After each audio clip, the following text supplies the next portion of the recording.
श्याम भक्तों, अब पांचवी बात करें तो पांचवी कौन सी ऐसी बात है जो निशान यात्रा के दौरान हमें ध्यान रखना चाहिए।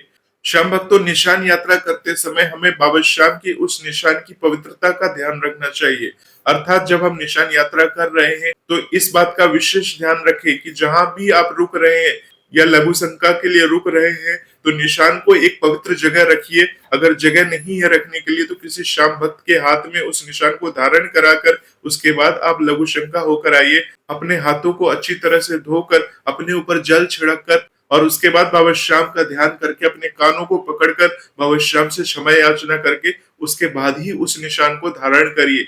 श्याम भक्तों, ऐसा आप कब कब कर सकते हैं? ऐसा जहां जहां आप रुकेंगे उस समय में आपको इन बातों का आपको विशेष ध्यान रखना चाहिए। श्याम भक्तों, छठवीं कौन सी ऐसी बात है जिसका आपको खास ख्याल रखना चाहिए? श्याम भक्तों, जब भी आप निशान यात्रा करें तो समय का सही चुनाव करें। अर्थात बहुत सारे लोग क्या करते हैं, कभी भी निशान यात्रा शुरू कर देते हैं।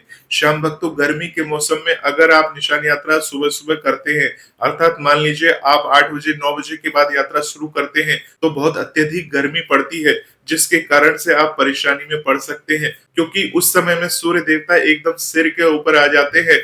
गरम गरम हवाएं चलती है। जब आप रास्ते में चल रहे होते हैं तो उस समय में आप लू का शिकार बन सकते हैं। श्याम भक्तों, एक बात का आप विशेष ध्यान रखिएगा, आप राजस्थान में हैं और जैसे कि आप जानते हैं कि राजस्थान में गर्मी अत्यधिक पड़ती है, तो उस समय में जब आप निशान यात्रा कर रहे होंगे तो लू के थपेड़े आपके शरीर को लगेंगे। उस समय में आप अत्यधिक बीमार हो सकते हैं, आपकी बेचैनी अत्यधिक बढ़ सकती है और आपका मन बदल सकता है, मन भटक सकता है कि मैंने इस समय में निशान यात्रा करके गलत चुनाव किया है। तो श्याम भक्तों, निशान यात्रा का समय जो है वो सही रखे। श्याम भक्तों, जैसे कि आप निशान यात्रा करना चाहते हैं रिंगस से खाटू तक की, तो श्याम भक्तों ध्यान रखिएगा, निशान यात्रा करते समय आपको 5 से 6 घंटे का समय लग सकता है। तो ऐसे समय में आप निशान यात्रा करिए जिस समय में आप बिल्कुल कंफर्टेबल हो। परंतु श्याम भक्तों, इसके साथ साथ एक बात का विशेष ध्यान रखना है कि आप ऐसे समय में निशान यात्रा न करें जब कोई यात्रा ही न कर रहा हो, आप अकेले सड़क पर निशान यात्रा कर रहे हो। हालांकि आपके साथ बाबा श्याम का ध्वज है, बालाजी महाराज का आशीर्वाद है, परंतु श्याम भक्तों, भगवान की अपनी कृपा बनी हुई है। परंतु बाबा श्याम और बालाजी महाराज ये नहीं कहते हैं कि आप अपनी सुरक्षा के साथ खिलवाड़ करें। श्याम भक्तों, जो सड़क पर आप यात्रा कर रहे होंगे, हो सकता है कि कोई आपको रास्ते में लूटपाट कर ले, अर्थात आपके साथ लूटपाट हो सकती है या कोई भी ऐसी घटना घट सकती है जिसके लिए बाबा श्याम उत्तरदायित्व नहीं है, जिसके लिए आप बाबा श्याम को नहीं कोस सकते और नहीं ये कह सकते हैं कि इस निशान यात्रा को नहीं करनी चाहिए। इसलिए श्याम भक्तों, निशान यात्रा का समय ऐसा होना चाहिए जिस समय बहुत सारे लोग निशान यात्रा कर रहे हो, वो समय चूज करिए और निशान यात्रा ऐसे समय में करिए जब ज्यादा गर्मी ना हो, धूप ना हो। उस समय में आप आराम से सटीकता के साथ निशान यात्रा को कर सके। अर्थात निशान यात्रा आपको समूह में, ग्रुप में रहकर करना चाहिए और बाबा श्याम की कृपा की प्राप्ति करनी चाहिए। हालांकि श्याम भक्तों, दिन में अगर आप निशान यात्रा कर रहे हैं, ऐसे समय में यात्रा कर रहे हैं तो कोई खतरे की बात नहीं होती। परंतु बहुत सारे लोग क्या करते हैं, रात्रि के समय, अर्थात कोई कोई रात्रि के 2 बजे से ही निशान यात्रा शुरू कर देते हैं और सुबह 6 बजे तक खाटू पहुंच जाते हैं। परंतु श्याम भक्तों, उस समय में सड़क पर अगर एक भी आदमी नहीं है तो सावधानी जरूर बरतनी चाहिए, क्योंकि दुर्घटना कभी बता के नहीं होती।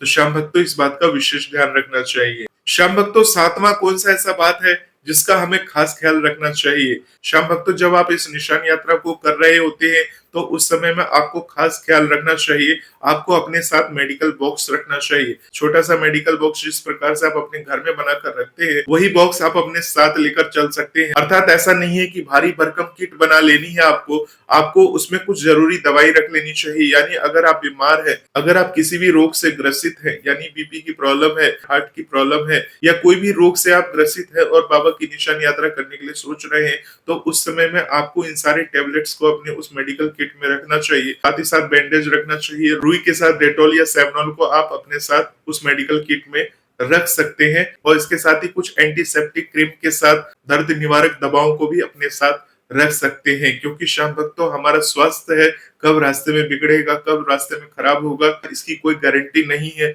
अभी हम सही सलामत चल रहे हैं, बाबा श्याम के भजन गाते हुए निशान यात्रा कर रहे हैं, परंतु पता चला रास्ते में चलते चलते अचानक से हमारा स्वास्थ्य बिगड़ गया। श्याम भक्तों, इस बात का आपको खास ख्याल रखकर निशान यात्रा करनी चाहिए, क्योंकि श्याम भक्तों, जिस सड़क पर आप ये यात्रा कर रहे होंगे, हो सकता है कि अगर आपके पास ये किट उपलब्ध ना हो तो ये सारी इमरजेंसी दवाएं आपको वहां पर उपलब्ध ना हो सके।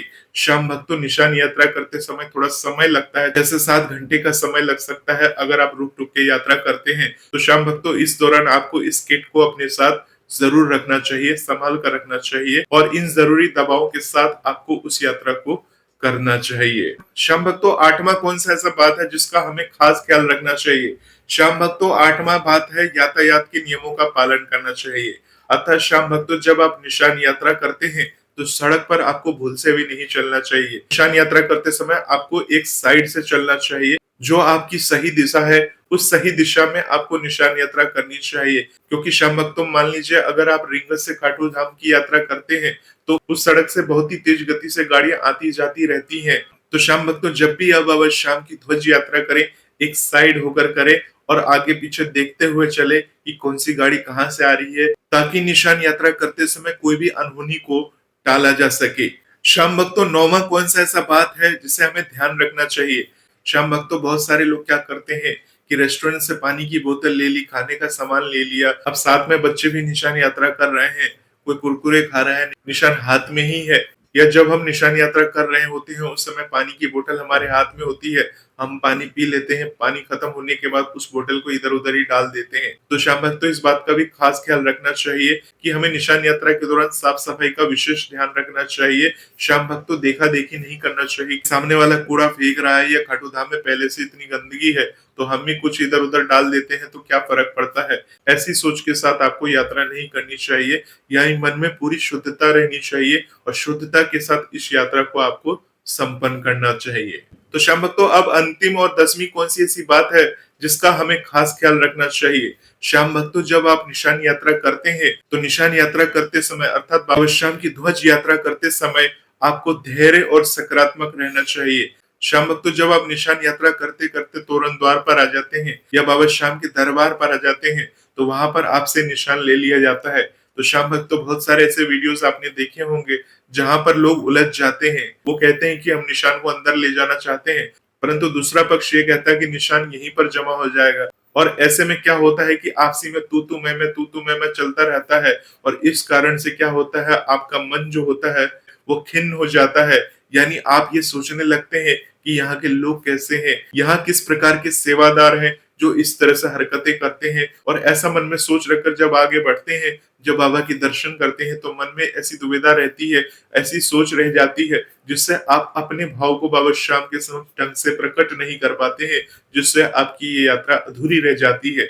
यानी श्याम भक्तों, निशान यात्रा करते समय आपको पूर्ण सकारात्मक भाव रखना चाहिए। अर्थात जब आप तोरण द्वार पर पहुंच जाते हैं तो समझ लीजिए वो निशान यात्रा वहीं समर्पण हो गई, बाबा श्याम को वहीं पर वो ध्वज चढ़ चुका है, आपकी यात्रा पूर्ण हो चुकी है। ऐसा नहीं है कि खाटू धाम में बाबा श्याम को जब तक नहीं दिखाएंगे तब तक वो यात्रा पूर्ण नहीं मानी जाएगी, ऐसी कोई बात नहीं है। और अगर ऐसा आपको लगता भी है तो आप क्या करेंगे, जब बाबा के दरबार तक पहुंच जाएंगे तो वहां पर उस डंडे से निशान को निकालकर अपने माथे पर रखकर खाटू धाम में जाकर दिखाकर वहीं दरबार में उस निशान को अर्पण कर दीजिए, चढ़ा दीजिए और बाबा श्याम से प्रार्थना कर लीजिए। तो श्याम भक्तों, ये कुल 10 बातें थी जिसे आपने इस वीडियो के माध्यम से जाना है। होपफुली ये सारी बातें आगे आने वाली निशान यात्रा में आपके काम आएगी और बाबा श्याम की कृपा आपके पूरे परिवार पर बनी रहेगी। भजन मंत्र शक्ति चैनल पर इसी प्रकार की वीडियोस आती रहती है। बाबा श्याम की कृपा बनी रहेगी, बाबा श्याम की दया बनी रहेगी। अगर वीडियो पसंद आया तो वीडियो को लाइक करिए, चैनल को सब्सक्राइब करके वीडियो को ज्यादा से ज्यादा लोगों तक पहुंचाइए और अपनी निशान यात्रा को सफल बनाइए। जय श्री श्याम, जय श्री राधे।